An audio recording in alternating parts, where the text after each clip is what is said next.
Well, here we are again with a short video just to let you know where the simulator is. Number one, the clock is installed. We had to modify the pole dragonette MIP, but it's working. Marty's ProSim 737 is working just great. He just keeps adding on new little gizmos every day. The FMC, of course, is working. And finally, we got the electrical panel fixed up and it's working, along with the 7-digit displays for flight altitude and the landing altitude. So all in all, quite successful. Actually, the overhead looks pretty good now that that is working. It was a little bit of a problem, so we had to do a little modification again on basically the software program. There wasn't anything wrong with the flight deck solution unit. It was trying to basically trick the software program into believing that it was a Project Magenta system unit, which it wasn't. Marty does make the variables for his program, the Pro 737, and again he just keeps adding on every day. I don't know whether you can see it because of the light is not very bright in here. I did that for a reason. Number one, it's 110 outside, and number two, I think the thing shows up a little better in the dark.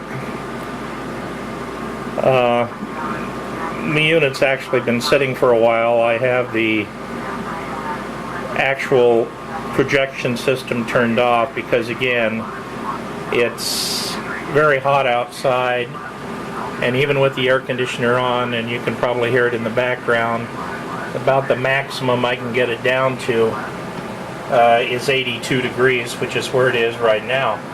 Comfortable enough if you're sitting, but again, there's an awful lot of computers running, and I want to try to keep them as cool as possible, so I limit the flying time to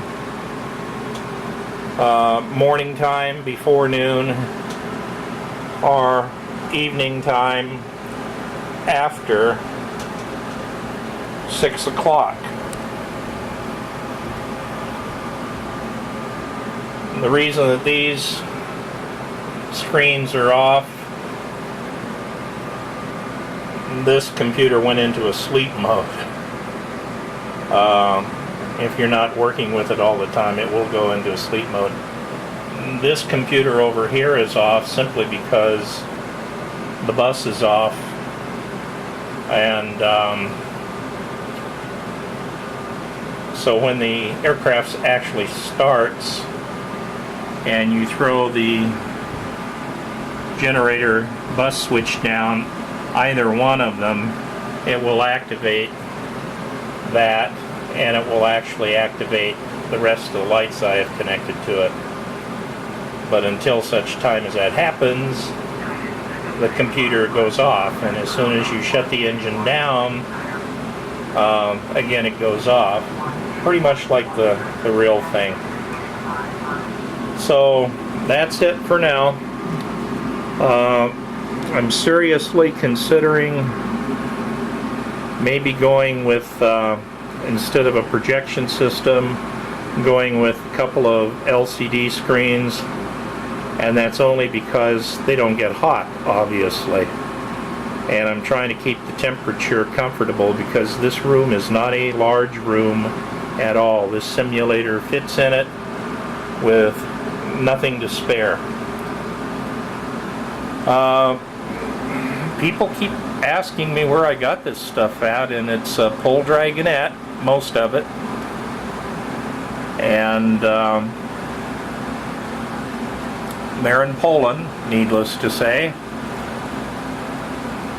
They make a good product for the money.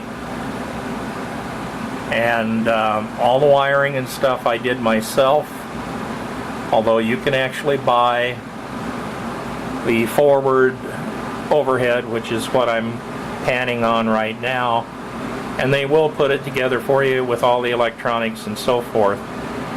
And I believe their cost is something like $1,900 versus the other ones. And Open Cockpits company just came out with their version, completely built, ready to go and plug in with all their cards, and they want $3,100 for theirs. I checked it out and it looks really good, and of course it's got the electrical system and the cab system. So always expect to spend a lot of money, but you can get a good product for a lower price and still have a fun simulator to play with. That's it for now. Thanks for watching. Questions, as always, just ask me and I'll try to get back to you when I can. And if there's any more updates from Marty, he's supposed to, somewhere down the line, add the weather and the terrain radar on here. And that'll be pretty much, I think, it for him. And then he will start marketing the product. Right now it's a free product. It's in a beta format, but it works fine. And you can go to prosim737.com if you're interested in a free program that's better than some of the ones that you pay for. So take care, guys, and we'll talk to you later.